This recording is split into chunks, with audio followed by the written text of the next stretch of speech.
Krishna, everyone. Welcome back to yet another brand new episode of Pariprashna. So, in today's episode, we are going to discuss a very amazing chapter, that is chapter number 11, titled Vishva Rupa Darshana Yoga, or the Universal Form. So, in the previous chapter, that is chapter number 10, the last shloka, Krishna made a declaration. And what was the declaration? That with just a single fragment of his, he pervades and sustains the entire universe. So now Arjuna he wishes to see that all pervasive form of Krishna, the universal form. So Krishna kindly obliges to Arjuna's request and he showcases this magnificent, wonderful universal form. So what is the effect that this darshana, the vision of universal form, that is going to have on Arjuna? And what can we learn in a sense of getting into the deeper meaning of this chapter? All that and more we will learn by way of inquiring from His Grace Kamala Lochan Prabhu. So, Hare Krishna Prabhu, please accept my humble obeisances. All glories to Srila Prabhupada. Hare Krishna. So, Prabhu, in the beginning of chapter number 11, Arjuna is clearly acknowledging that his illusion is dispelled. He understands these divine opulences, the inexhaustible glories as described by Krishna in the previous chapter. He says, Krishna, by your mercy, my illusion is gone. But however, even in spite of all that, he's heard the divine glories and he has accepted. In the 10th chapter, he said, Param Brahma, Param Dhamma, Pavitram Mama, that you are the supreme personality of Godhead. And after that, what is he requesting Krishna for? Evametad yathatta tvam atmanam parameshvara drashtumichhami te rupam aishwaram purushottama. O greatest of all personalities, O supreme form, though I see here before me your actual position, I yet wish to see how you have entered into this cosmic manifestation. I want to see that form of yours. So why is Arjuna desiring to see the universal form of Krishna? Something very astonishing you would like to see again. You want to hear about it again. So what Krishna spoke in the 10th chapter to Arjuna, that made Arjuna completely submerged in great astonishment. So he says, O Lord, in the 10th chapter, he says that by hearing your vibhutis, all my moha has gone, all my bewilderment has gone, but one bewilderment has gone and other bewilderment has started. Earlier, the bewilderment was, who is the source of this world? But when I heard that you are the source of this world, by hearing about the vibhutis, now I am bewilderment. I am bewildered by the description of your universal form, description of your vibhutis. But since I heard it, I have developed the bewilderment that I want to see it. So that is why he asks, anything which is something adbhuta, you want to see it again and again, again and again. So that is why he's asking. Okay. So now we know that Krishna has Ananta Rupa, unlimited forms. So is there a way to kind of categorize these forms? How many types of forms are there and where does this universal form come into picture? Where does it play out? Krishna has unlimited forms. And within these two forms, there are two, in these forms, there are two categories. One is the material form of Krishna, other is the spiritual form of Krishna. Within the spiritual form of Krishna, there are so many different categories, starting from Swayam Rupa, Tadekatma Rupa, Avesha Rupa. So these are all the spiritual forms of Krishna in the spiritual world. That is Krishna, Balaram, and then we have in the Tadekatma Rupa, Swamshas of Krishna, Sankarshna, Pradyumna, Niruddha, and then they expanding into Keshava, Narayana, Madhava, Govinda, Madhusudana, Vikrama, like that. And 24 forms of Krishna. They're all spiritual forms. And some of the spiritual forms, they appear in this world as avatars. They're known as Swamshas. And also, you have Avesh avatars of Krishna, like Narada is Bhakti Shakti Avesh avatar of Krishna. Four Kumaras are Jnana Shakti Avesh avatar of Krishna. And then these are all the spiritual forms. And within that, one category is called Purushavatar. In the Aveshavatar is Purushavatar. So in these Purushavatars, there are three Purushavatars. There's Mahavishnu, Karanodaksh Vishnu, Garbhodaksh Vishnu, Shirodaksh Vishnu. So these three are universal forms, but the spiritual universal form. But what Krishna is showing to Arjuna, going to show to Arjuna in this chapter, is the material universal form. That is why it is said this form which Krishna showed to Arjuna is temporary. Spiritual forms are all eternal and material forms are temporary. Now you can say, how can God have a material form? Right. That is the question. So this God, Krishna, having a material form is because material world comes from Krishna. So this form which Krishna showed to Arjuna is nothing but the entire material world at one place, all the times past, present, and future at one time. So this is the two forms which Krishna showed in this chapter. One is known as Vishva Rupa, other is known as Kala Rupa, where Arjuna could see the entire cosmos at one place. At all the times, all the events which happened in the past, which is going to happen in future, which is happening now at one time in front of him. So in this way, we know this form of Krishna is nothing but the energy of Krishna. So in this way, this form is temporary and material energy of Krishna. That is why the devotees, they are not much interested in this. It is shown very clearly at the end of the chapter, almost at the end of the chapter. Arjuna was not interested in seeing this form. Though in the beginning he had shown an interest that, oh Lord, I desire to see the powerful form of yours. Ichchami, drashtum ichchami te rupam. Hey Purushottama, that I want to see that form in which all the Atma Vibhutayaha, all the Atma Vibhutis are there. So I want to see that form. Though he expressed his desire, as you have spoken, the same form I want to see. But still at the end, he told, no, I don't want to see this anymore. No, enough. I am completely fearful of looking at this form. That means he was not interested in the form. That is the these are the categories of forms of Krishna. Okay. So, Prabhu, one side question, it's not that major of a question. In second shloka, he's calling Kamala Patraksha, oh lotus-eyed one. What is this that all the time we see frequently Krishna is described lotus-faced one, lotus-eyed one, lotus feet, lotus navel, everything lotus. So why is Krishna compared to lotus all the time? Lotus is beautiful. In this world, many flowers are there. It is considered to be the most beautiful flower. That is why all the comparisons of Krishna is done to the most beautiful thing in this world.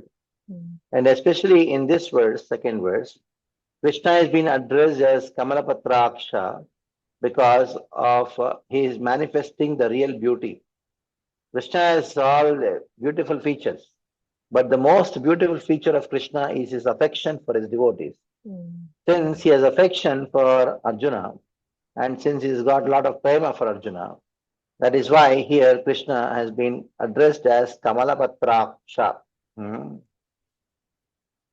Okay. And in the fourth verse, he is very nicely, Arjuna is not ordering Krishna that you show me, he is requesting, if you think that I am able to behold your cosmic form, O my Lord, O Master of all mystic power, then kindly show me that universal self. So what can we learn from the humility of Arjuna, that he is not demanding or ordering from Krishna, but rather he is requesting from Krishna? So when a friend is talking to a friend, in the humility is there, at the same time in that humility demand is there. So that is the paradox here. Like a friend would say, please give me now. So please is also there, give me also is there.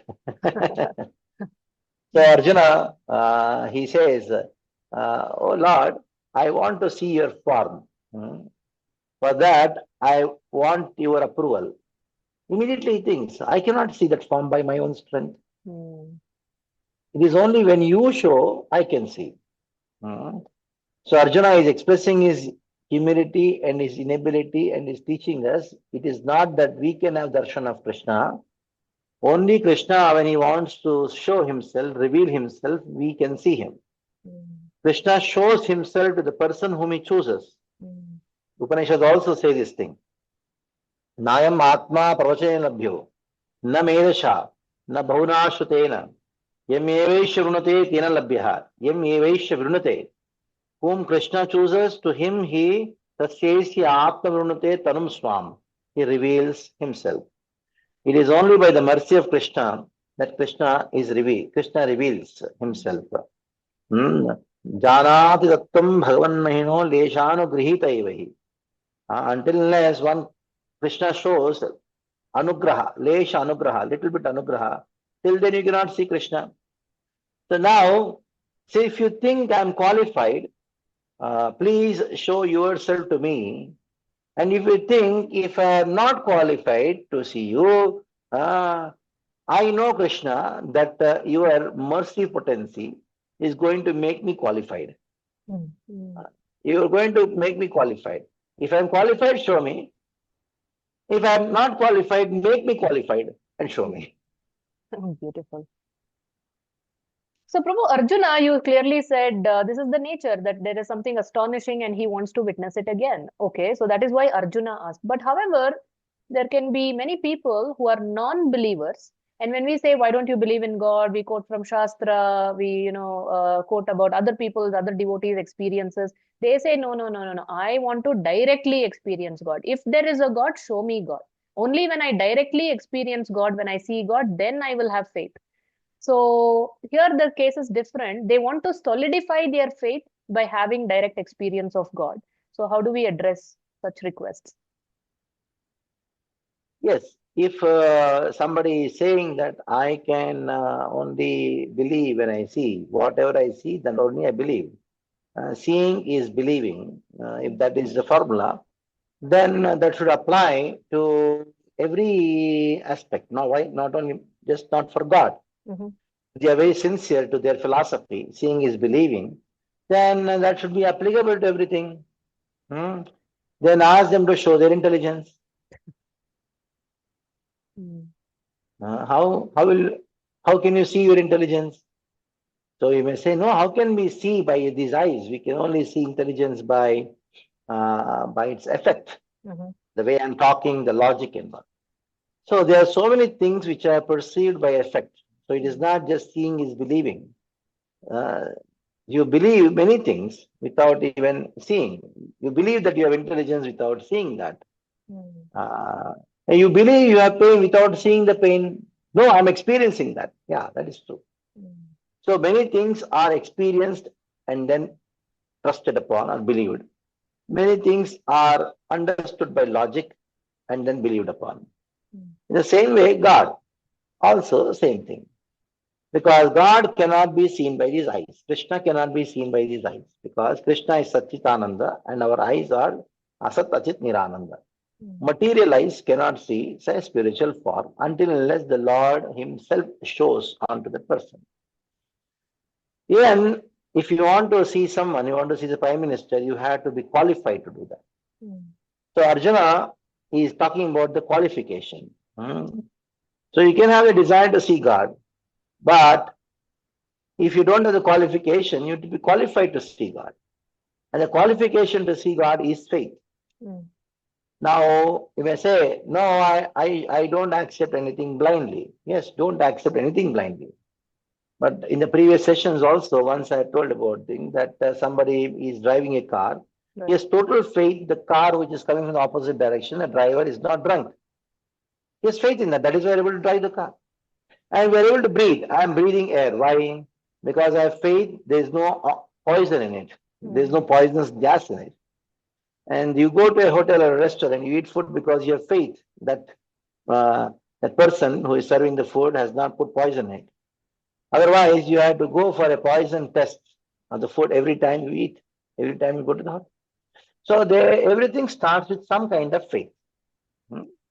And gradually, when you experience something, out of your investment of faith in that particular thing, a particular person, your faith increases.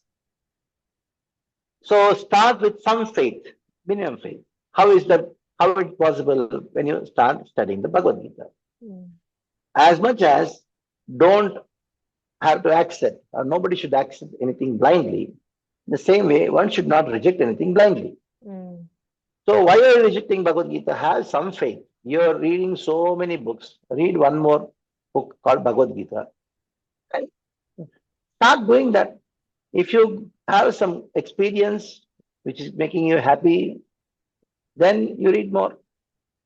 Then you get more experience. If you're not getting good experience, don't read. Don't accept God. But start somewhere. If you have closed your consciousness, if you have closed yourself, that there's with presumption that there's no God, then there is no hope for such person. Okay. So Krishna kindly obliges Arjuna's request. So he's saying, Pashyame partha rupani shatashota sahasrashah nana vidhani divyani nana varna kritini cha. The blessed Lord said, My dear Arjuna, O son of Pruta, behold now my opulences, hundreds of thousands of varied divine forms, multicolored like the sea. So Krishna goes on to explain, he's prepping Arjuna what is about to come. And then he says, Divyam dadami te chakshuhu. My dear Arjuna, I will give you divine vision because your present eyes with that you cannot see. So this divine vision, what Krishna is giving Arjuna, Prabhu, is this an upgrade of vision or a downgrade of vision for Arjuna? Yeah, this is a very technical point to be understood in this chapter. Many people have different opinions about it, but we have to know that this words, Divyan Dadami Chakshuhu. Now, a question arises, wasn't Arjuna not having Divya Chakshu? If Arjuna would have not had Divya Chakshu, he would have not seen Krishna at all. Krishna was in front of Duryodhana also, but he could not see Krishna as he is. Whereas Arjuna could see Krishna as he is, because Arjuna already had divine eyes. But what kind of divine eyes Arjuna had? Arjuna had divine eyes which are spiritual in nature. Arjuna had spiritual divine eyes because Arjuna is a Parshada of Krishna. Arjuna's body is a Satchitananda, and Krishna's body is also Satchitananda, spiritual form. So Arjuna already had divine eyes by which he was able to perceive Krishna as his friend. It was in Sakya Rasa. Now Krishna is going to show Arjuna an inferior form of his, which is material. Now, by the divine spiritual eye, Arjuna cannot see this form, material form of Krishna's Vishwa. So, what did Krishna do? Krishna gave material divine eyes which are inferior to the spiritual divine eyes which Arjuna already had, for the purpose of seeing this particular thing called Vishwarupa, particular form called Vishwarupa. Now, interestingly, Krishna did not give Arjuna divine mind, the material divine mind. The word divine has two meanings.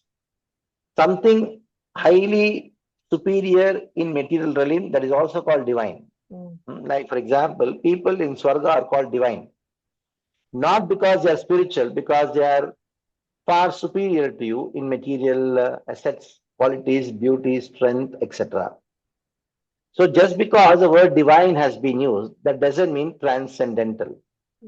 So Arjuna had transcendental divine eyes by which he could perceive the sweet form of Krishna, two-handed form of Krishna in front of him.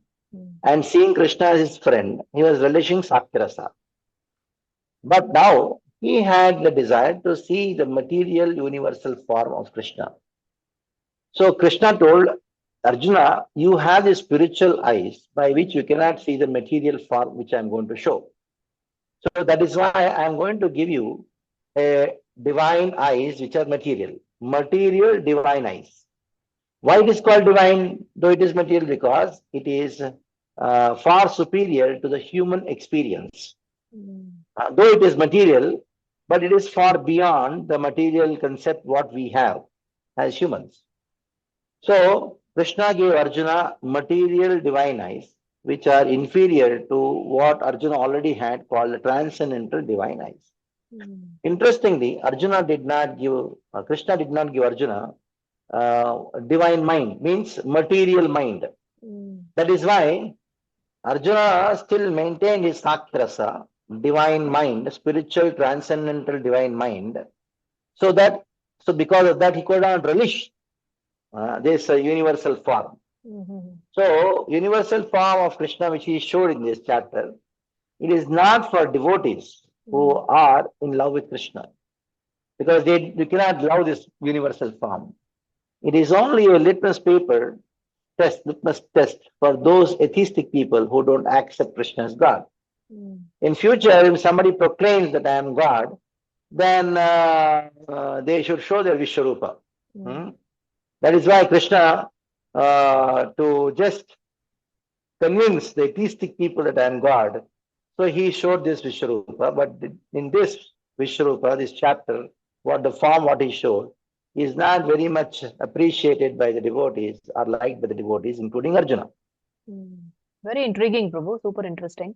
So connected to this, the vision that Sanjaya had, the divine vision given by Vyasa Maharshi, was that also similar, or is that different?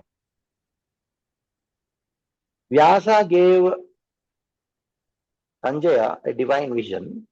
The divine vision was only a material vision. It is a siddhi. It is not the divine vision which Arjuna had, transcendental divine vision. It was a siddhi where sitting in the palace of Rashtra, Sanjaya was able to see what's happening in the battle. Of course, that doesn't make Sanjaya somebody inferior, but he is a great devotee, but that vision was a siddhi, material perfection. Okay. In sixth shloka, Prabhu, third and fourth line, Bahunyadrishta Purvani Pashyascharyani Bharata. Behold the many things which no one has ever seen or heard before. Now, this is interesting because this is not the first time Krishna is showing the universal form. We know he has shown the universal form to Krishna when he ate the mud and opened his mouth. He also showed a universal form to Duryodhana. And if I am correct, Akrura also saw the universal form when he was taking Krishna and Balram back to Mathura from Vrindavan. So they have all seen these universal forms. However, he's saying, I'm now going to show you the universal form which no one has seen or heard before. So what makes this universal form different from the other universal forms?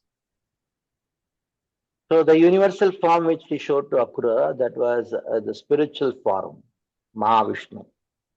Universal form which he showed to Yashoda was not the universal form, but he showed the universes inside him, inside his stomach. So that was conducted by the Ichha Shakti of the Lord. So though it is material, but still it was a manifestation. That Leela was a manifestation by the Chit Shakti of the Lord, internal potency of the Lord. Now, what this form is similarity, it has a similarity with the form which Krishna showed to Dhritarashtra in the in the Rayabhara.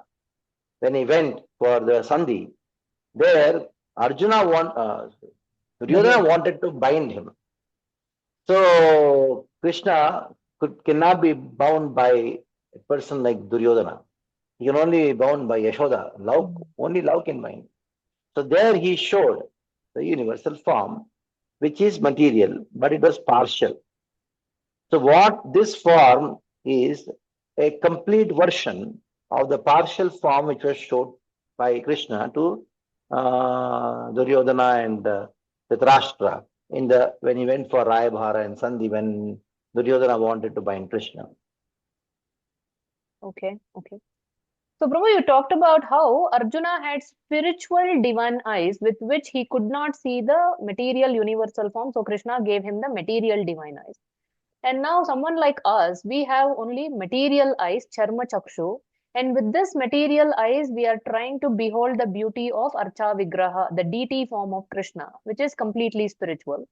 So, how can we, what are we trying to do here? So, Krishna is completely spiritual. We have material eyes. So, how can we even perceive Krishna in the Archa Vigraha form? So that is why Archa Vigraha, the form of Krishna in the form of a deity, Archa avatar, it has a very special significance. Mhm.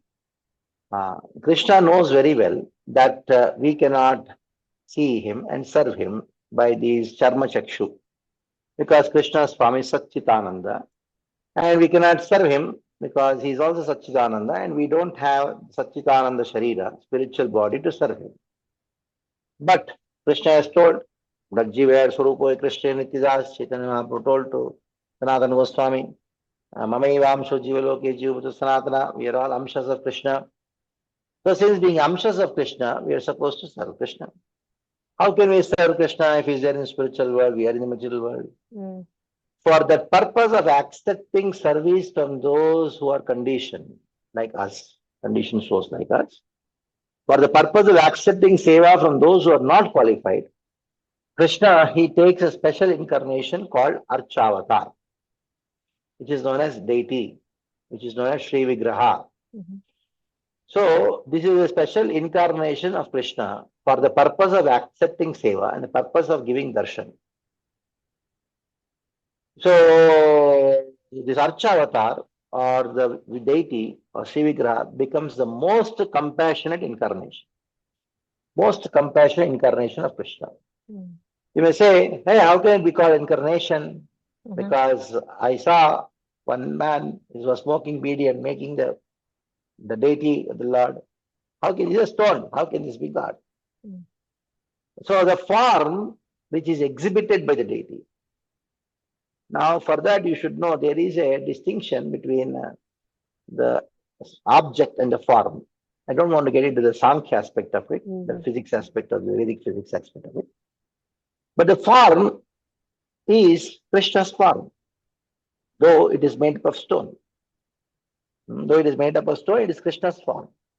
And Krishna, he manifests to that form so that we can serve him and he can accept the service. Mhm. Since Krishna is beyond matter, spiritual, and matter comes from spirit, so Krishna can manifest himself through matter because he is superior to matter.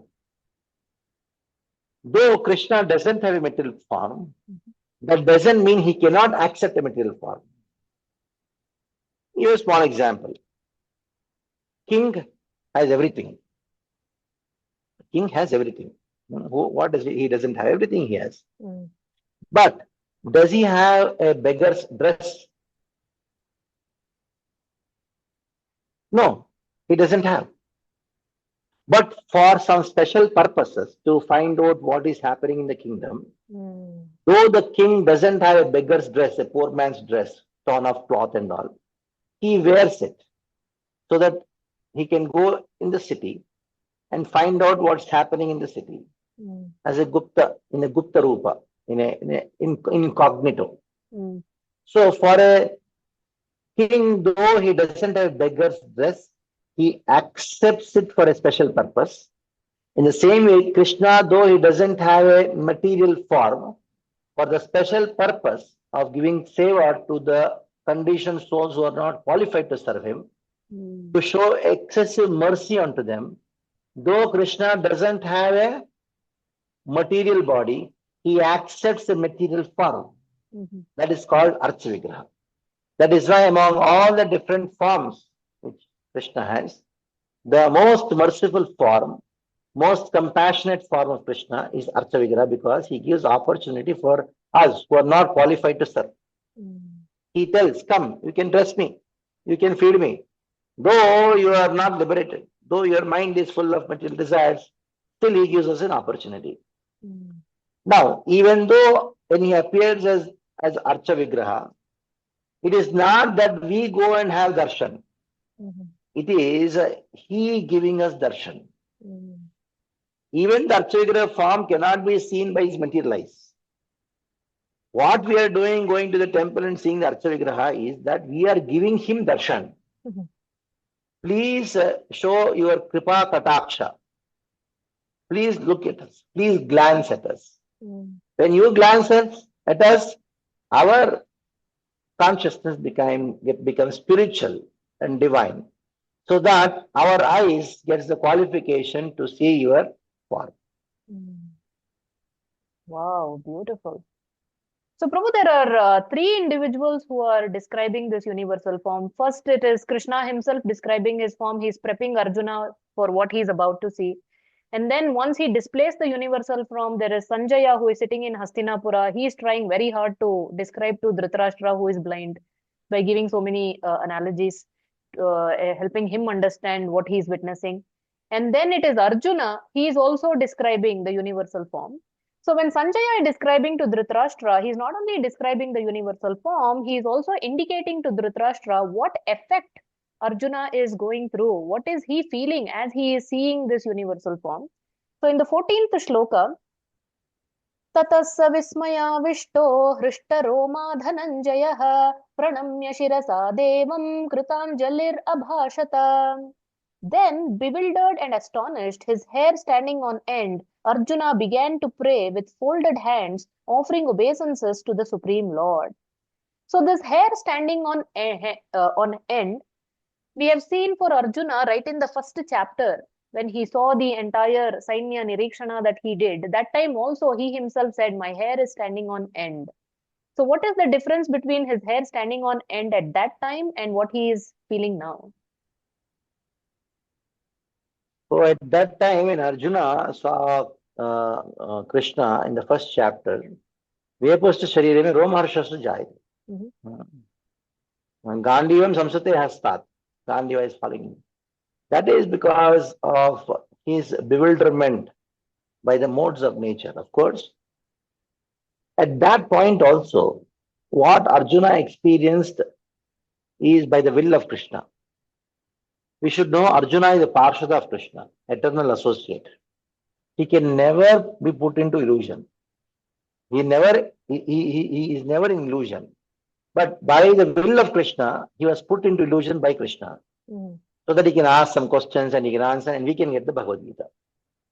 So considering that symptoms which Arjuna experienced in the first chapter of the Bhagavad Gita, that is because of the bewilderment by Maya, bewilderment of the material nature. Like when you go to an examination, the examination paper is very tough and you hardly know answers to any of the questions. Then your body starts trembling, and then your hands start sweating, then falls down from the slips from your hand. Whereas here, Krishna wanted to create Adbhuta Rasa. Krishna wanted to Arjuna experience the Adbhuta Rasa. So Arjuna, he knew Krishna very well. But still, when he saw that my friend is like that or what? So he was experiencing the Adbhuta Rasa when he saw the universal form of the Lord. Like you have a friend and you are very close to him, you are joking with him, you are doing all kinds of hasya parihasya with him, you are teasing him, you are playing with him. But all of a sudden you come to know your friend who is riding a cycle along with you and then who is going around with you as in your hostel, and you come to know that your friend is not ordinary. He is a son of one bigger businessman, maybe like Dhirubhai Ambani or somebody, Ambani family. Because when you passed out, what happened? A helicopter came to pick him up, something like that. They are astonished. So Arjuna, his Dhananjaya, he could relish this form of astonishment. This is called Adbhuta Rasa. Adbhuta Rasa. So that is the difference. Here there is Adbhuta Rasa which Arjuna is experiencing. Their bewilderment is because of Maya. That is the difference. Okay. Prabhu, sometimes people also, they experience certain physical ecstatic symptoms upon having darshan, or maybe in the kirtan they are very absorbed in dancing, and they will start saying that, oh, I got tears in my eyes and I started shivering, trembling, my hair started standing on end. What value should we place on such ecstatic symptoms experienced by others? It has a great value, but that value is abhasa, shadow. There are two kinds of abhasa.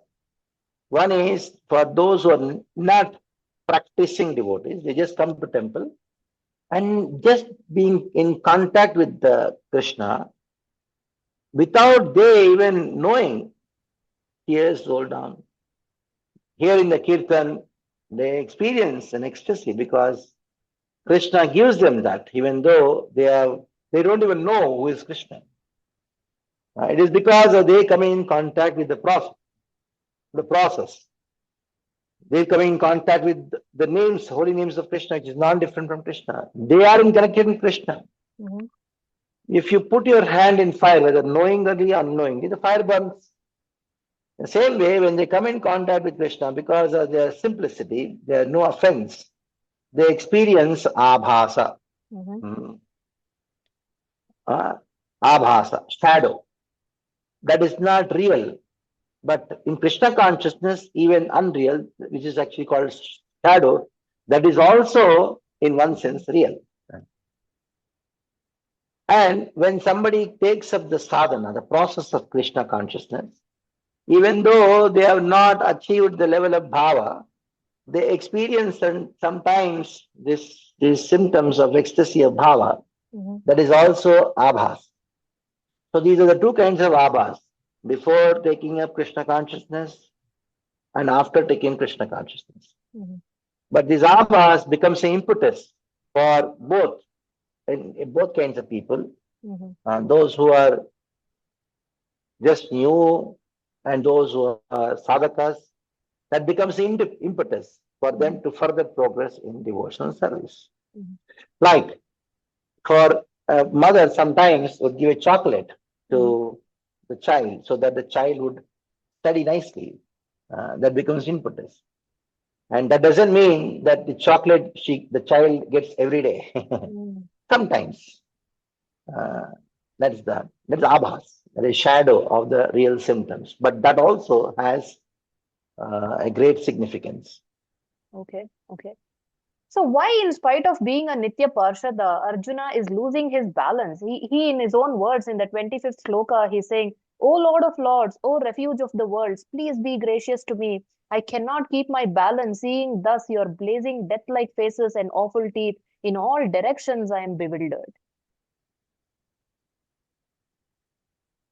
So, Krishna, he says that I am bewildered. Why? Arjuna says, why I'm bewildered. Why he says I'm bewildered? Because Krishna did not give divine mind to Arjuna. He only gave divine eyes. Because there is a conflict here. The conflict is what? Arjuna has divine spiritual eyes. In front of him, what is he seeing? A divine material form. So that is why he says, no, I'm not interested in this thing. That is why he's bewildered. As I told before, Krishna gave Arjuna material divine eyes, but not material divine mind. Arjuna's spiritual divine eyes were taken away and given material divine eyes for the specific purpose of his seeing the form. But Krishna did not take away the spiritual divine eyes which Arjuna already had. So now here there is a conflict. Arjuna's spiritual mind to see Krishna as a friend. Now and to see Krishna as a friend, that too seeing the Satchidananda Swarupa of Krishna, spiritual form of Krishna. But what is seeing here? Very ghastly feature of Krishna. So that is why there is a conflict between what he sees and what he tastes, what is delicious. Okay. Prabhu, you wanted to continue, Prabhu? Sorry, I interrupted. No, I'm over. So you said the ghastly form, and this ghastly form is about to get even more ghastly, because until now Arjuna described what all he was seeing. There are demigods and oceans and mountains and pretty much everything that is there in the universe. But now, Amichatvam Dhritarashtrasya putraha sarve sahaiva vanipala sangaihi bhishmo dronasuta putrastathaso sahasmadiyair api yoda mukyaihi vaktrani te tvaramana vishanti damshrakaralani bhayanakani केचिद् विलग्ना दशनान्तरेषु सन्दृश्यन्ते चूर्णितैर् उत्तमाङ्गैः. All the sons of Dhritarashtra, along with their allied kings, and Bhishma, Drona, and Karna, and all our soldiers are rushing into your mouths, their heads smashed by your fearful teeth. I see that some are being crushed between your teeth as well. So why is Krishna showcasing all this, that these people are entering into his mouth and he's crushing them between his teeth, he's licking the blood? As I told, in this chapter, Krishna shows two forms to Arjuna.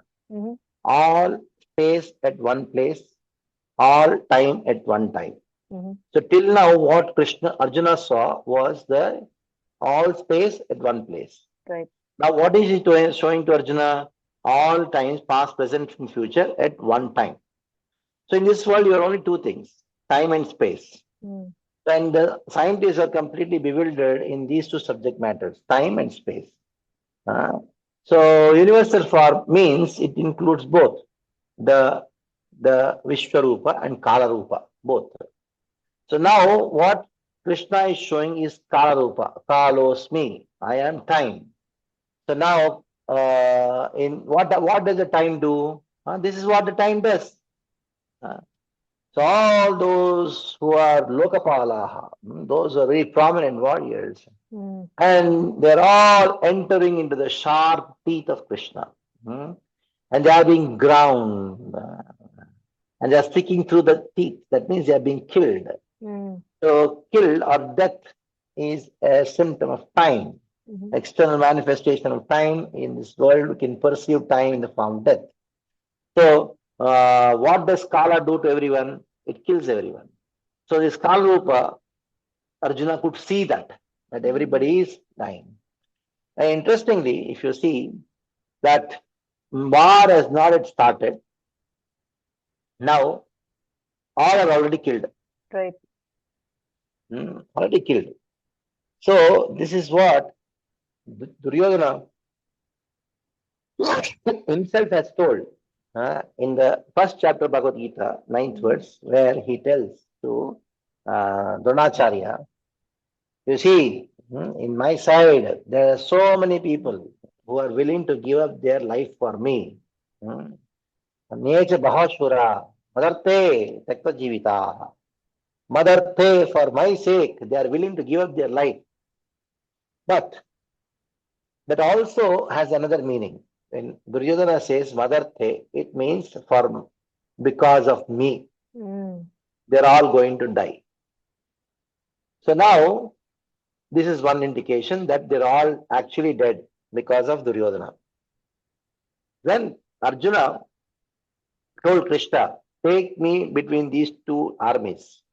Senayor Abhayor Madhye, Ratam Stapame Achyuta. Then what did Krishna do? Yavadita Nriksham Yuddha Kamaravasta. I want to see who have come to fight. Then Krishna drove the chariot.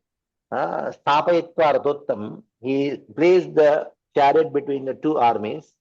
And then Krishna told Arjuna, Pashaitan Kuruniti.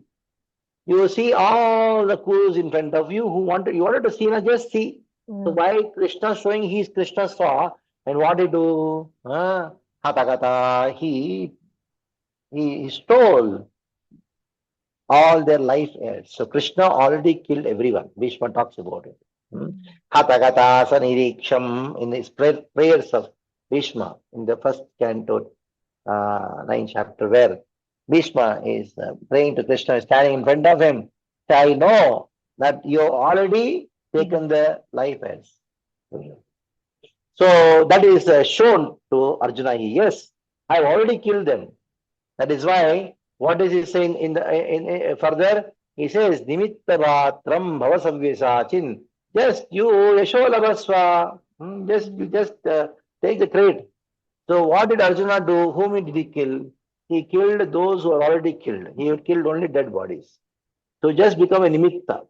In this chapter, there is a very interesting point. Yes. What is to be learned is you just do serve Krishna. Already all accomplishments are already done. It is not that you are going to accomplish. Right. Already Krishna has accomplished for you. But you have to do and get the credit of as an accomplisher. So, Prabhu, let's stick to that line. That's one of my most favorite lines in Bhagavad Gita. Nimitta matram bhavasavya sachin. Tasmatvamuttishtha yasho labhasva. Jitva shatrun bhungshva rajyam samruddham. Mayaivaite nihatav purvameva. Nimitta matram bhavasavya sachin. Therefore, get up and prepare to fight. After conquering your enemies, you will enjoy a flourishing kingdom. They are already put to death by my arrangement, and you, O Savyasachin, can be but an instrument in the fight. So, Prabhu, here, Nimitta Matram Bhavasavyasachin, become an instrument. So, why is it in our benefit to become an instrument in Krishna's mission? So, by becoming an instrument in Krishna's mission, we become very dear to Krishna. Okay. We just have to become an instrument, that's all. Krishna can accomplish everything. But one thing which he cannot accomplish is your love for him. So that is why he wants to use you as an instrument so that you develop love for him. The conditions, that's what the problem is. Krishna can do everything. One thing he cannot do is that to make you love him. So for that, he devises so many means so that somehow or other, this conditioned soul starts, surrenders to me and loves me. So for that, he has to create some opportunity for us to do something. Opportunity. So when a conditioned soul takes the opportunity of serving Krishna with a mood that I am just serving him as an instrument, it is not me who is doing, he is getting the work done to me, through me, then naturally that becomes a reason for us to love Krishna. So that is why Krishna does all these things. Why he created this material world? He just creates this material world for this one purpose. What is that one purpose? So that we get an opportunity to serve him. That is why Karunyam Tatkriya. The whole world is nothing but the compassion. Manifestation of the world is because of the compassion of Krishna. And what is the compassion? In this world, we get an opportunity to serve him, being his instrument. When we serve Krishna, being his instrument, we develop love for him. And that love will generate more love in the heart of Krishna for us. And this way, we can go back home, back to Godhead. So, Prabhu, Arjuna had this greatest fortune of directly inquiring from Krishna as to what is Krishna's mission. He said, Akyahi meko bhavanugra rupo namostu te devavara prasida vignatum ichhami bhavantam adyam nahi prajanami tava pravrittim.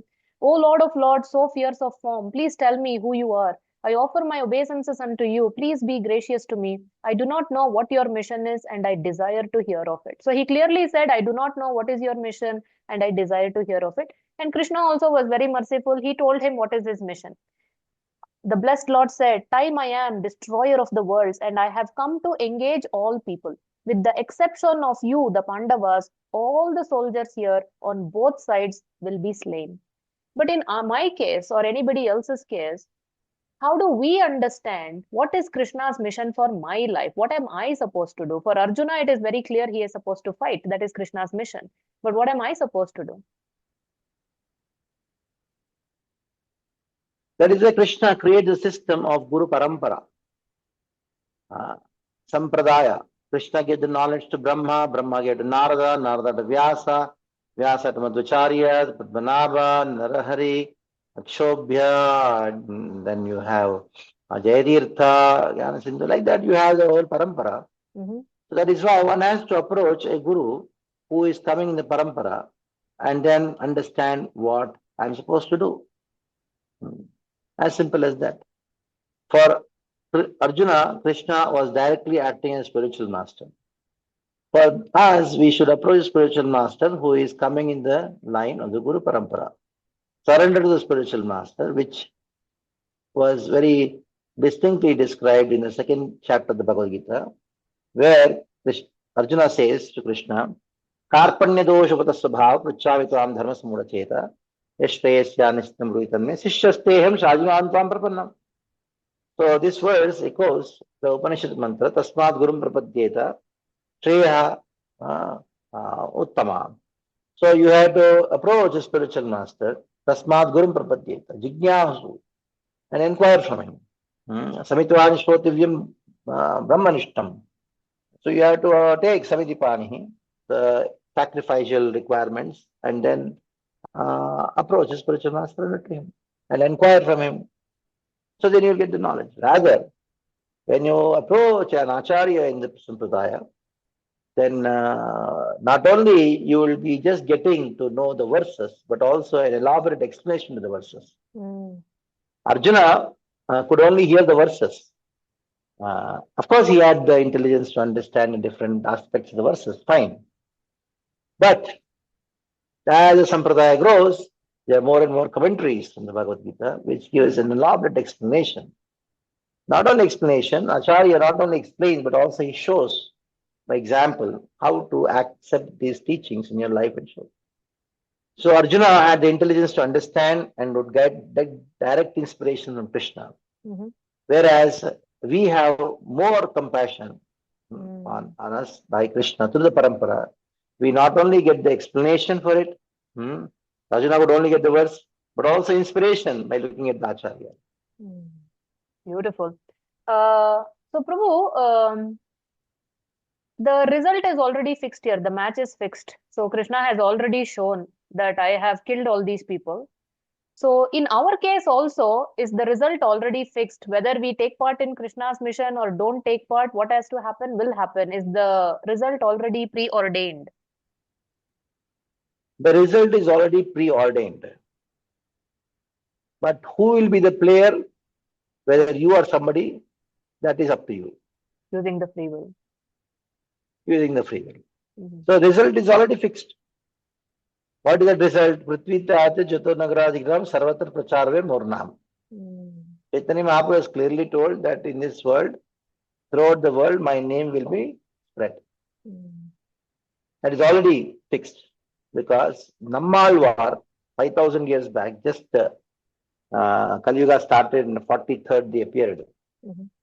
Nammalvar in his Tiruvamai, he sees in future, he sees the future.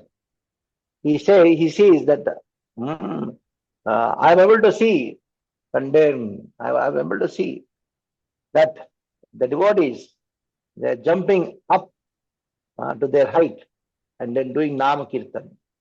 And the dust of their lotus feet of these devotees, Chitipavanaha, they are purifying the entire world. So this was a vision which Nammalvar had 5,000 years back. And that you're able to see. So it's already fixed.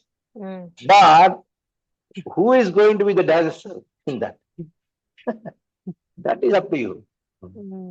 That is up to you. And also, Prabhu, the way we define, did you want to say something else, Prabhu? No, even like I told, Bhaktivinoda Thakur also saw the vision that Russians, he used the word Russians first, and then Americans and then Europeans, they are coming to Navadvip and they are chanting and dancing. And there's a reality now. Bhaktivinoda Thakur had this vision. He had the vision that Judges will be putting tilak and giving judgments. So that's reality now. Yes, yes, very true. So, Prabhu, as far as what is success in participating in this mission, so of course, in Arjuna's case, he already knows that they are going to be victorious, even if they were not. The success, simply to become an instrument in the Krishna's mission itself, is success. For example, Prabhupada, he failed in Jhansi, but however, he gloriously succeeded in America. But whether he externally failed in Jhansi, externally succeeded in America, both are success because he was trying to please his Guru and Krishna. So, like this, there are so many examples in Shastras as well. Like Jatayu, he failed in rescuing Mother Sita, but then he died, he left his body lying on the lap of Lord Rama. Lord Rama himself did the final rites for him.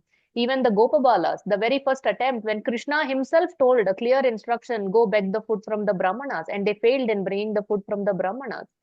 So, irrespective of external success or failure, simply by becoming an instrument in Krishna's mission, that itself is success, isn't it, Prabhu? Yeah, that is why Krishna says, don't worry about success and failure. Sukha-dukhe samekritva labha labha jaya jayo tato yuddha yujjasva naivam papamapsasi. So there he has clearly told Arjuna, don't worry about your labha labha jaya ajayo, whether you'll be victorious or you'll be defeated. You just surrender to me and then fight because I want you to fight. Simple. So that is what Krishna wants. Surrendering to Krishna is the success of our life. That is how you define success. In this world, people are unsuccessful because they have a wrong definition of success. If they are able to understand the right definition of success, then their life will be successful. But the very definition is wrong, then what are you going to achieve? Vrittasura is the best example. He was defeated by Indra, but became successful. So the defeat of Vrittasura was a success for him. The victory of Indra is failure for him. Why? Because Indra, what did he get? The kingdom. Correct. But what Vrittasura got? He got spiritual world. That is the goal of life. So what matters in your life is not how successful you are, so-called successful you are. What matters in your life is how much closer you are going towards Krishna. When Srila Prabhupada was running a pharmaceutical company, it so happened that it was a total failure. Everything went on loss. Right. But he saw success in that when he saw that it is Krishna's hand is there behind it. So when you see Krishna's hand behind every success and failure of your life and surrender to Krishna more and more, that is the real success of your life. Amazing. It's so exciting to be part of Krishna's transcendental adventure, play our small little role in that. Very, very exciting. So Prabhu, then moving forward, Sanjaya is saying to Dhritarashtra, एतच्छ्रुत्वा वचनं केशवस्य कृताञ्जलिर्वेपमान किरीटी नमस्कृत्वा भूय एवाह कृष्णं सगद्गदं भीतः प्रणम्य. Sanjaya said to Dhritarashtra, O king, after hearing these words from the Supreme Personality of Godhead, Arjuna trembled, fearfully offered obeisances with folded hands and began falteringly to speak as follows. So, Prabhu, the natural response of Arjuna after witnessing all this is that he's folding his hands, he's offering his obeisances repeatedly over and over again from the front, from behind, from everywhere, and then he's offering his prayers. So, what is the purpose of prayers in our own life? Of course, Arjuna's prayers in this present context has another significance. In the same way, every prayer has its own significance, its own rasa. So, instead of saying having our own prayers, significance of our prayers, better not to have our own prayers. Better to choose the prayers of Kunti Maharani, choose Bhishma's prayers, Gopi's prayers, Brahma's prayers, Arjuna's prayers, and then pray. Because the prayers which comes from our conditioned consciousness will not be very pure. Best is to repeat the prayers which the great devotees have done. Then you'll get the result, what those devotees got. Okay. So sometimes people say, oh, I prayed to Krishna, I should get a job. So this is a common understanding of the word prayer, which comes from the Anglican religion. For them, oh God, give my daily bread. It's prayer. You pray that your mother will become okay. You pray. So their understanding of the word prayer in general is very shallow. So that has intruded the entire subcontinent of India, that people think मैंने प्रार्थना किया आपके लिए, मैं अपने लिए प्रार्थना किया, बाबा ने प्रार्थना किया. They say that. So what does that mean? What I have some desires, I expressed my desires to God, whoever they worship. And then since I expressed my desire, he should fulfill my desire.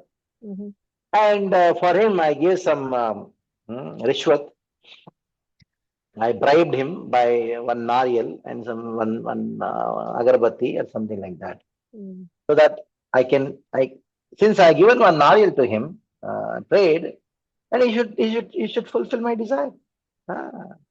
So this is what is generally people mean by the word prayer.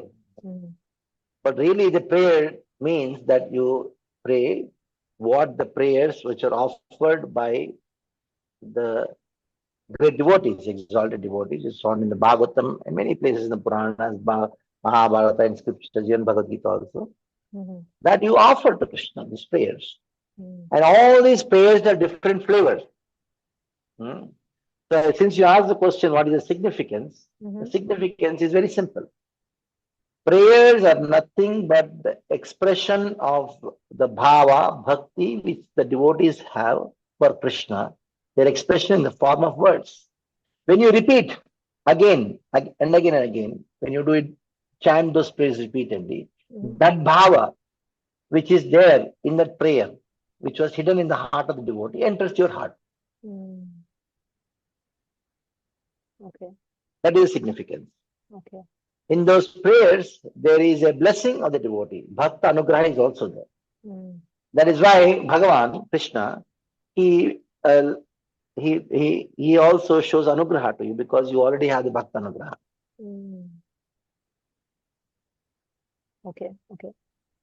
Prabhu, you gave a long list now. Kunti Maharani's prayers, Dhruva Maharaja's prayers, Bali Maharaja's prayers, here Arjuna's prayers, so many prayers, but there seems to be common elements in these prayers. That is Namaha. Right now, Damodar Ashtakam. It starts only with Namam Ishwaram. Here, Arjuna also, so many times he's like, maybe I'll just read. Namapurastad ata prushtataste namostu te sarvata eva sarva. Anantaviryamita vikramastvam sarvam samapnoshi tatoshi sarvaha. Obeisances from the front, from behind, and from all sides. O unbounded power, you are the master of limitless might. You are all pervading, and thus you are everything. In fact, he says many times again, Namaha, Namaha, and all that. So, what is the significance? Even Krishna said, Namaskuru, pay obeisances to me. So, what is the importance of obeisances? Namaha is an expression of one's surrender to the object of your obeisances. It is an expression of one's surrender. So, why you have to surrender? Why you have to surrender? Because surrender is an integral aspect of a prayer. Surrender is an integral aspect of every anga of bhakti. Without surrender, without sharanagati, the angas of bhakti are chanting or hearing, reading, all these things. They are not bhakti. So first surrender. Practice of surrender. That has to happen. Sharanagati. Anukula sankalpa, pratikula swajam, rakshasi vishwaso, gupta vrananta, atmanikshesa karpanye, shadvida sharanagati. There are 6 angas of sharanagati. But sharanagati is expressed by the word namaha. So In divine ecstasy, when a devotee does some prayers, then he uses the word Namaha again and again and again and again. Using the word Namaha once is enough. But Nama Purastat, Namastute, Sarvata Eva Sarva, Sarvatra Eva Sarva. Using the word Namaha Namaha is in excitement. So whenever a devotee in any prayers, like Kunti Maharani, Gajendra, any prayer, the word Namaha, though it expresses the general meaning of the word surrender, but still there will be variety. Still there will be variety. The mood of surrender of Gajendra is different from the mood of surrender of Kunti. The mood of surrender of Brahma is different from the mood of surrender of Indra. So Indra surrenders to Krishna by his prayers. Indra says, "Oh Lord, you have to show me mercy. Don't give me punishment for my offense." Krishna said, "Why? You did a great offense. You wanted to kill all the Brajavasis in the Govardhan Leela." Now Indra says, "Oh Lord, you already punished me. You already punished me. Hey, where did I punish you?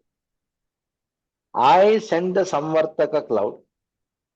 I sent the Marutas, the winds, and my will was not accomplished.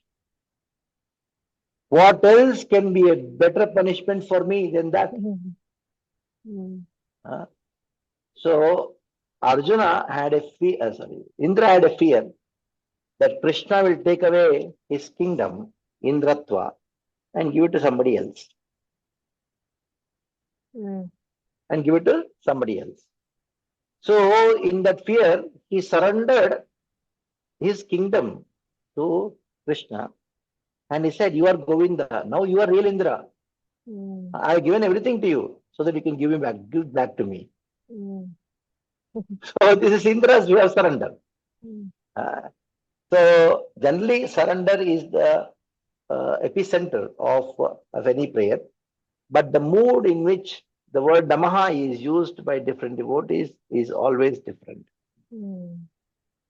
So what is the epitome of surrender, like the height of surrender? Is it the surrender of false ego? Yeah. You surrender oneself. The gopis, their surrender is the topmost surrender. Because they have surrendered their life to Krishna. They are Manmana Bhava Madbhakta Madhyaji Mam Namaskuru. This the personification of these words is I found in the gopis. Because their whole ego is Krishna belongs to me. I am Krishna's. Some gopis, other gopis, they say, other words of gopis, Krishna belongs to me. So that ego, the highest level of prema, that is it. That is all surrender. Okay.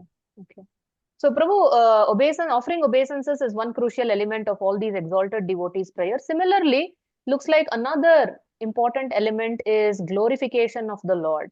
We see Arjuna glorifying, we see Kunti Maharani glorifying. And in fact, even when there is an emergency situation, the same Arjuna in Bhagavatam first canto, we see Ashwatthama has already released Brahmastra. It was such an emergency situation. Still, he took the time to glorify Krishna before he could ask Krishna what he's supposed to do. So, what is the importance of glorifying the Supreme Lord through our prayers? See, when you surrender to Krishna, Krishna would ask you, "Hey, why are you surrendering? Why you should surrender?" "I am surrendering to you because I want the potency to glorify you." Now, question comes, what will you do after surrender? There is one Vaishnava Sampradaya which says surrender is superior to bhakti. Sri Vaishnava Sampradaya. Surrender is superior to bhakti. And we say that surrender is an integral aspect of bhakti. So is there any difference between what both of them say? No, there is no difference. What they are saying is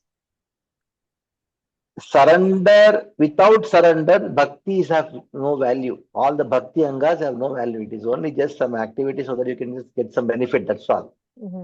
That is why surrender is superior. Now we say bhakti is the topmost. So I asked one question to one Sri Vaishnava. Okay. You say surrender is the topmost. Okay, you have surrendered yourself. What will you do after surrender? Then it's fine. We do bhakti. Why you surrender? Because to do that bhakti, you require some potency, some energy. So where will you get that energy, potency from? You get the potency from Krishna. Because to do bhakti, you cannot do bhakti by your own strength. So who gives you that strength? Krishna gives you that strength to glorify him. That is why after surrendering, it is not that you just go sleep. Very purpose of surrender is to do bhakti. And the first anga of bhakti is Shravanam Kirtanam. Glorify Krishna. Hear and chant the names of Krishna, qualities of Krishna, pastimes of Krishna. So when you surrender, Krishna gives that potency to you so that you can glorify Krishna, like it happened to Dhruva Maharaj. Dhruva Maharaj, he saw Krishna and he could not get some words to glorify him, but he had an intense desire. So he had a desire to glorify Krishna. And then he thought, how can I glorify without potency? To get the potency to glorify him, I had to surrender. The purpose of surrender is to do manmana bhavat bhakti madhyayi mam namaskuru. So these two verses go together. Sarvadharman parityajya. And then manmana bhavat bhakta. Actually, manmana bhavat bhakta, this verse has to come after sarvadharma in one sense. But to keep some confidentiality, so Krishna spoke that manmana bhavat bhakto, and then he spoke sarvadharman. Like something confidential is wrapped up, is covered, not open. That is why Rahasya is spoken first, and then Charama Shloka is spoken later. Charama important. Important Shloka is kept. Oh, Sarvadharman Paridhi. But why do you surrender? To do Manmana Manbodha. So surrender, Namaha, is for glorification of Krishna. Okay. So Dhruva Maharaj, he surrendered for glorifying Krishna. He had a desire to glorify, could not, so he surrendered. Then what happened? Krishna, he empowered Dhruva Maharaj to glorify. That is what Dhruva Maharaj, he says, Yo amtat parvishya mama vacha imam prasuttam sanjeevanitta kila shakti dharaswadhamna anyam cha hasta charanam shravanat padagin pranam namo bhagavate purushaya tubhyam. Says, Yo amtat parvishya, O Lord, you have entered me. You empowered me, and my Vata Shakti was Sushukta. Yanta Pavishya, Vasa Imam Prasuttam. Prasuttam is sleeping. Sanjeevani, you made the dead tongue active, alive. So that is why I am able to glorify. Not only my tongue, Anyam Cha, all the other parts of the body, they have become active because you have entered. So this is the science behind surrender and glorification. They are connected with each other. Nice. Without, you surrender for glorification, and without surrender, you cannot glorify. Very because nice. you don't have the potency. Right, right. So very beautiful, Prabhu. Prabhu, although you said, okay, we offer obeisances and then we glorify, then you said the best is we don't ask anything for ourselves. We just recall other devotees' prayers, or we just say, Krishna, how can I serve you? But however, the reality is that many of us are not at that level. So instead of going in front of Krishna and pretending like I don't have the desires, is it okay that I open up my heart, whether it's a job or whether it is, somebody's problem or whatever, removing the suffering? So Krishna himself said there are 4 types of people who come to me, Chaturvida bhajante mam. People who are suffering like Gajendra, they come. People who are after wealth, they also come, like Dhruva Maharaj's example. So is it okay that if we still pray to Krishna, whatever our heart's desire is, but say, Krishna, if you so desire? So it is not that the devotees don't express desire in their prayers. Kunti Devi expressed the desire in her prayer. What was the desire? Krishna, don't go, stay with me. Right. Dhruva Maharaj also expresses desire. Prahlad Maharaj also expresses desire. But those desires are spiritual, pure desires. And there are some desires in the prayers, like Gajendra expressed this desire. Lord, I know that ekantino kinchanartham, those who are ekanti bhakta, pure devotees, they don't ask anything for themselves material. But I am in that condition. So please, please get rid of this trouble which I'm experiencing now so that I can do bhakti. So, two conditions. You can express your desire. Number one is Krishna, if you so desire, fulfill the desire. Number two, oh Krishna, please fulfill my desire so that I can serve you better. So these are two conditions to maintain the purity of your prayers. Now, just by chanting the prayers of Gajendra or Kunti Maharani, every prayer has some Shruti Phala. You will get these desires fulfilled much more than what we can desire fulfilled as a byproduct. Okay. So Krishna knows, you don't have to tell what's your desire, he knows what's in your heart. So in spite of you having so many desires, best is still to stick to the prayers of the great devotees, which are there in the Bhagavatam and other scriptures like Damodara. And by default, your desires will be fulfilled more than what you can even imagine. If you ask and Krishna gives what you ask, you will be cheated. You'll be cheated by yourself. So you can give something much more than what you can even ask, what you can even think of.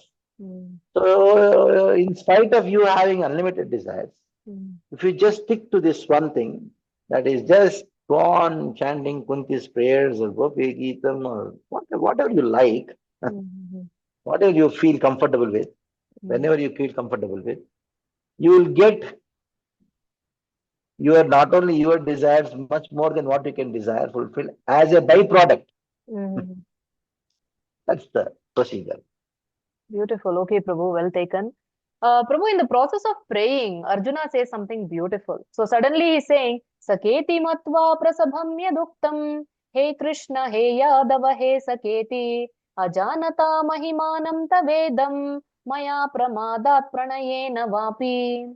I have in the past addressed you as, O Krishna, O Yadava, O my friend, without knowing your glories. Please forgive whatever I may have done in madness or in love. I have dishonored you many times while relaxing or while lying on the same bed or eating together, sometimes alone and sometimes in front of many friends. Please excuse me for all my offenses. And I especially like how he, where is that? In 44th shloka, the way he is asking for excuse. Tasmat pranamya pranidhaya kayam prasadaye tvam ahamisha medium piteva putrasya sakeva sakyuho priya priyaya arhasi deva sodhum. You are the supreme Lord to be worshipped by every living being. Thus I fall down to offer you my respects and ask your mercy. Please tolerate the wrongs that I may have done to you and bear with me as a father with his son, or a friend with his friend, or a lover with his beloved. So, what a beautiful way of seeking forgiveness.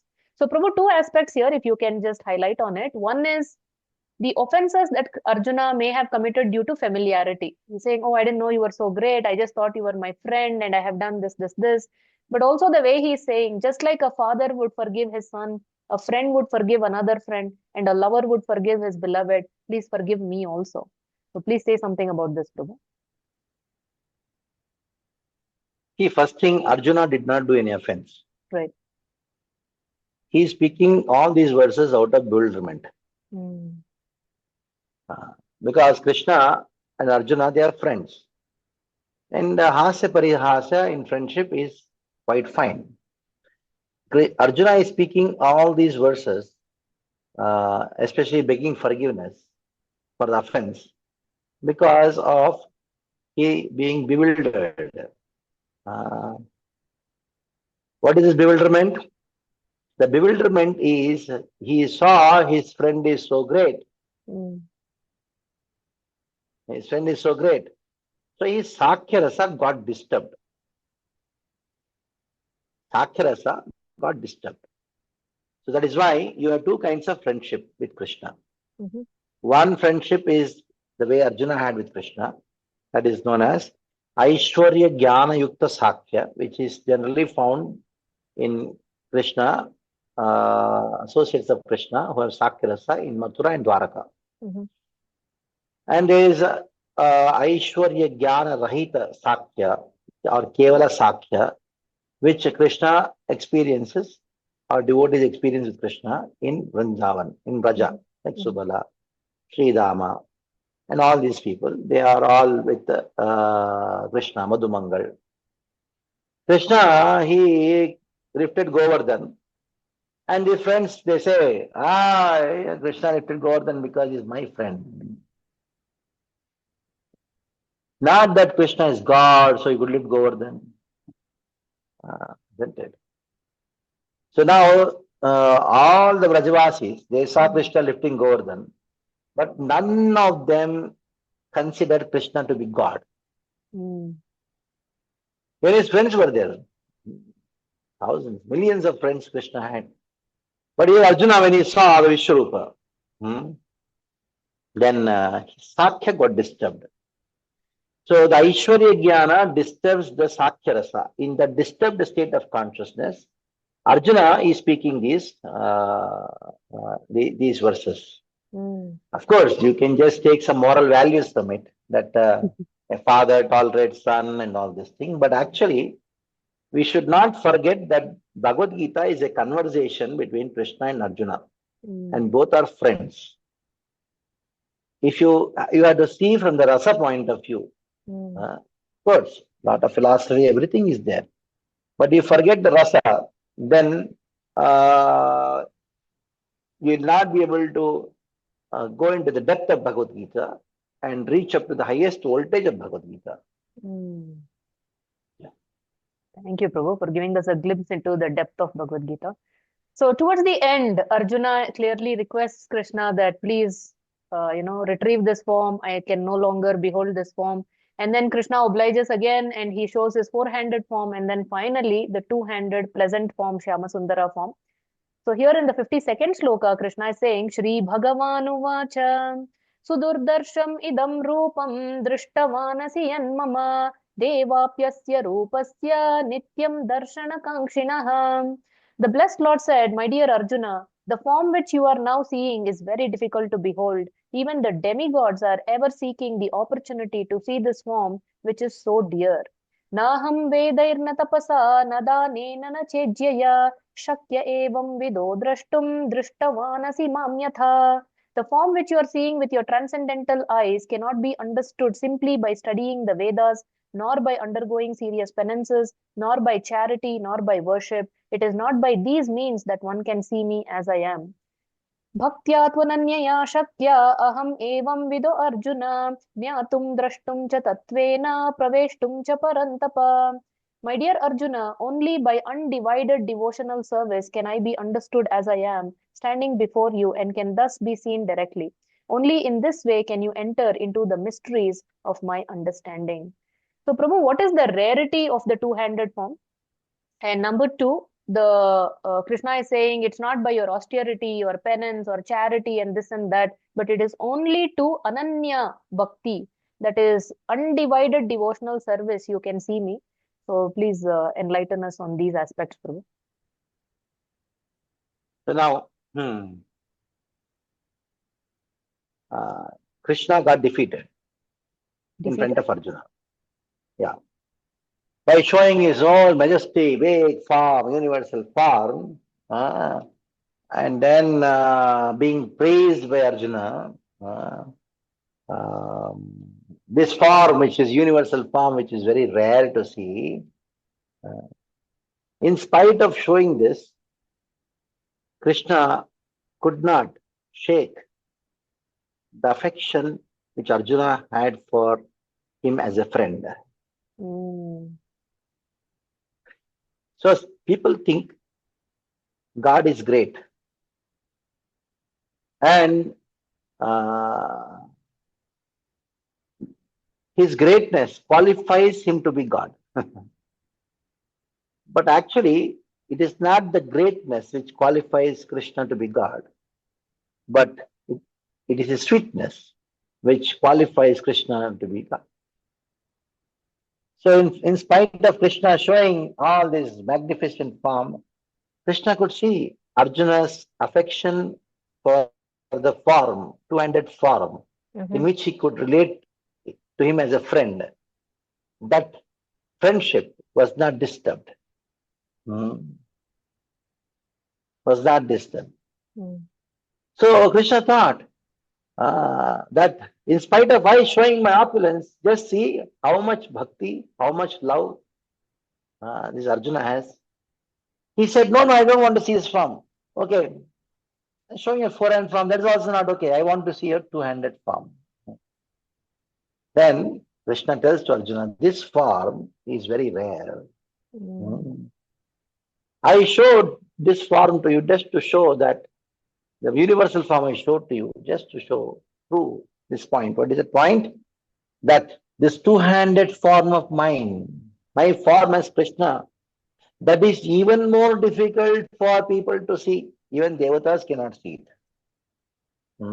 Right? It is very rare to see this two-handed form of mine.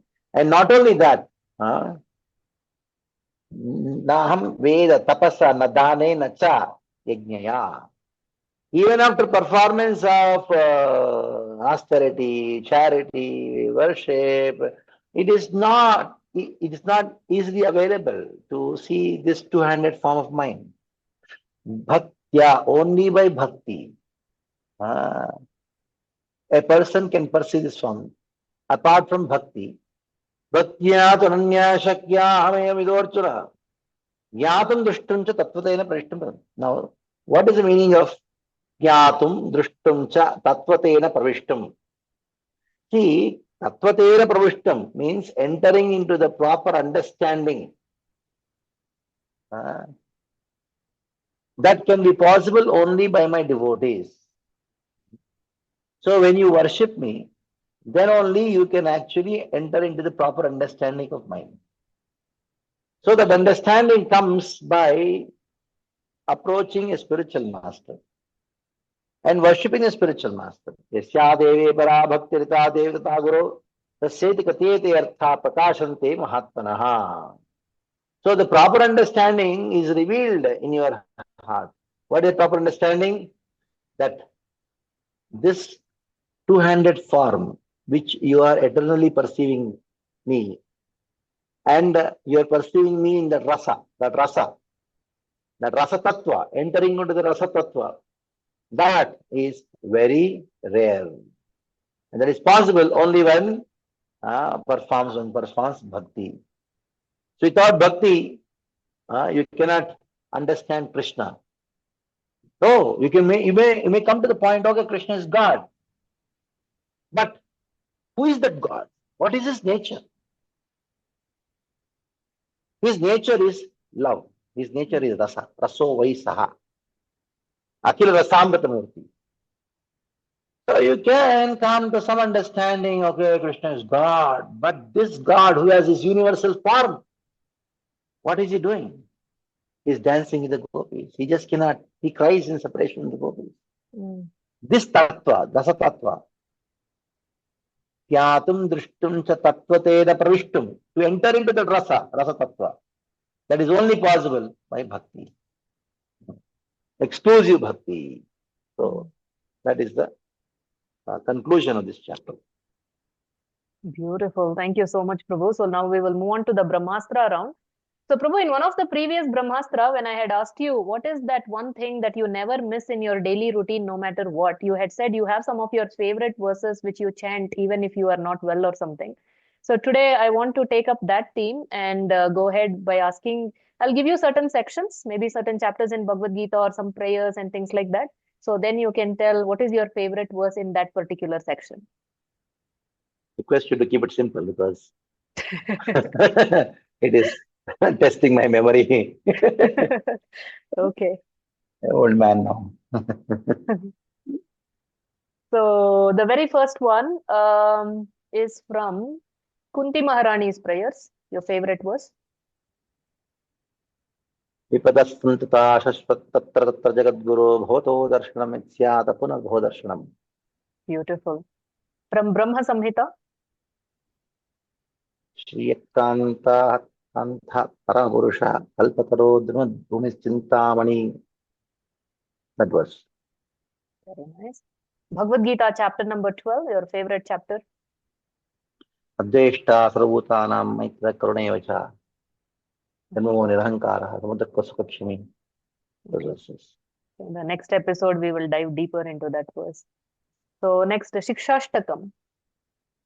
आस्तेष्यवादरतां विनष्टु मां दर्शनान्मार्महतां करोतु वा. Okay. Bhagavad Gita, chapter 10. येषामेवानुकम्पार्थम् अहमज्ञाजं तमहानाशयामात्मभावस्तो ज्ञानदीपेन भास्वत. Beautiful. Rukmini Devi's prayers. Prayers means the letter she wrote. Letters. श्रुत्वा गुणान् भुवनसुन्दर शृण्वतां ते निवृश्य कर्णविवरैर्हृताङ्गतापम् रूपं दृशां दृशिमतामखिलार्थलाभं त्वय्याच्युता विशति चित्तम अपत्रपं मे. First verse. So Prabhu, I want to especially thank you for the explanation you've given on this Rukmini Devi's divine love letter. Amazing, amazing, amazing. I cannot glorify it enough. So for those of you who are listening, anybody, you should definitely listen to this series of lectures by Kamala Lochan Prabhu. What I'll do is I'll leave the link in the description. You please check it out. It's amazing. Prabhu, in this connection, I want to ask you something. This method that you use in explaining whether it is Rukmini Devi's letter or Kunti Devi's prayers, you're saying Krishna might ask this, so Kunti is saying this. Krishna might say this, so Rukmini is saying this. Is this a standard way of explaining, or is this something your own? It is not my own. Nothing is my own. We just repeat what the acharyas have spoken, especially Srila Vishwanath Chakravarti Thakur has written. Okay. And also our Sanatana Goswami in Brihad Vaishnava Toshani. This is the way he presents. Okay. So we just use the presentation. Whatever acharyas have written, we just speak it. That's all. Thank you, Prabhu. Very nice. Next, Prabhu, Gopi Gita, your favorite verse? Nritte sujata charanamburuham staneshu vitashane nadimahe karkasheshu. That was last verse. Bhagavad Gita, chapter 2.